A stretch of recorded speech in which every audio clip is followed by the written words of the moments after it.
दोस्तों, महाकुंभ का मेला बहुत ही भव्य दिख रहा था। ठंड के मौसम थे और गंगा मैया की जो लहरें थी वो हिलोरे मार रही थी। उनके तट पे शंख और पूजा पाठ के मंत्र गूंज रहे थे।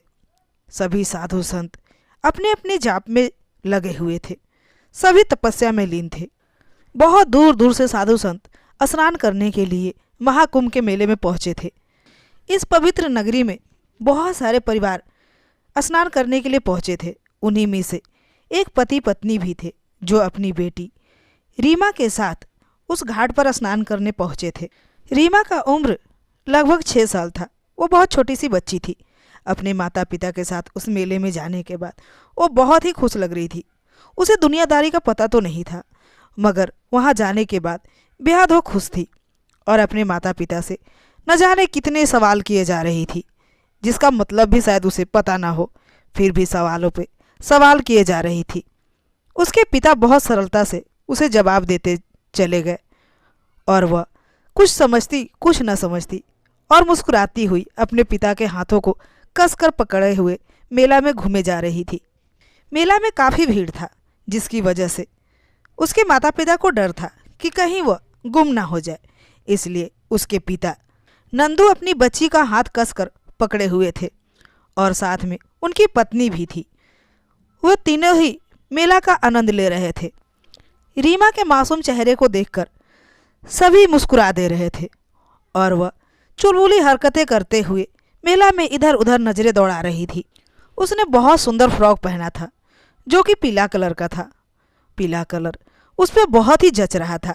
प्रयागराज में 3 नदियों का संगम है, इसलिए सभी लोगों का मानना है कि यहाँ स्नान करने के बाद जितने भी पाप होते हैं वो धुल जाते हैं और सुख शांति की प्राप्ति होती है।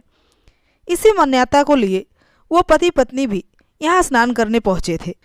रीमा वहाँ पर साधु लोग को देखकर कहने लगी, बाबा ये लोग कौन हैं और इनके बड़े बड़े बाल क्यों हैं? तब उसके पिता कहने लगे, बेटा ये साधु महात्मा लोग हैं जो कि भगवान के भक्ति में लीन रहते हैं। इस बात की समझ तो उसे नहीं थी, पर वह मुस्कुरा दी और फिर मेला की तरफ घूरने लगी। बेटा यहाँ पर साधु संत अघोरी बाबा सभी स्नान करने और अपने पूजा पाठ करने हेतु पधारे हैं। उस मेले में अनेकों ही माला बेचती लड़कियां भी दिखाई दे रही थीं, जो कि रुद्राक्ष मोती की माला बेच रही थीं।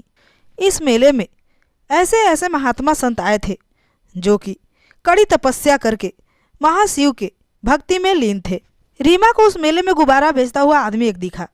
अब रीमा अपने पिता से जिद कर बैठी, पिताजी मुझे वह गुब्बारा चाहिए। इस पर उनके पिताजी ने कहा, पहले हम स्नान कर लेते हैं बेटा, उसके बाद हम तुम्हारे लिए गुब्बारा ले देंगे। पर रीमा मानने को तैयार नहीं थी। बहुत समझाने के बाद रीमा मान जाती है। उसके बाद उसके पिता उसे गोदी में उठा लेते हैं और आगे बढ़ने लगते हैं। अब गंगा तट पे पहुंचने के बाद नंदू और उसकी पत्नी अपनी बेटी रीमा को बीच में करके लाइन में खड़े हो जाते हैं, क्योंकि स्नान करने के लिए बहुत बड़ी कतार लगी हुई थी। उसी कतार में खड़े होकर इन्हें भी स्नान करना था। अपनी बेटी को बीच में किए धीरे धीरे वे आगे बढ़ रहे थे।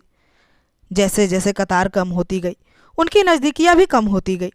अवैध अपनी बेटी को गोद में उठाकर उनके नन्हे नन्हे हाथों को पानी से धोया और खुद स्नान किया। दोनों पति पत्नी स्नान करके अपनी बेटी को गोद में लेकर गंगा तट पे आ पहुँचे। अब उसी बीच कुछ मन चले लड़कों ने कुछ हुड़दम कर दिया। अब जैसे वहाँ हुड़दम मचा तो भागा दौड़ में उनकी बेटी का हाथ छूट गया। इतनी काफ़ी भीड़ थी कि समझ ही नहीं आया कि रीमा उसमें किधर गुम हो गई। अब दोनों पति पत्नी व्याकुल हो उठे, बेचैन हो उठे। उन्हें समझ नहीं आ रहा था कि वो क्या करे और अपनी नन्ही सी बेटी को किधर ढूंढे। रीमा भी रोए जा रही थी। माँ बाबूजी कह कह के जोर जोर से रोने लगी, मगर उसकी आवाज़ भीड़ में दब सी गई थी, किसी को सुनाई तक नहीं दे रहा था। इधर उसके पिता नंदू भी जोर जोर से आवाज़ लगा रहे थे, मगर भीड़ इतनी काफ़ी थी कि उन्हें सुनाई तक नहीं दे रहा था। थक हार के नंदू अपनी पत्नी के साथ तट पर किनारे जाकर बैठ गए और अपनी बेटी के बारे में सोचने लगे। उनकी पत्नी भी रोने लगी। वह अपने पति से एक ही बात बोले जा रही थी, आप मेरी रीमा बेटी को ला दो, मेरी रीमा बेटी की कहाँ चली गई। उन दोनों को रोता हुआ देख एक सज्जन उनके पास पहुँचे और रोने का कारण पूछा। तब उन्होंने अपनी सारी कहानी बताई।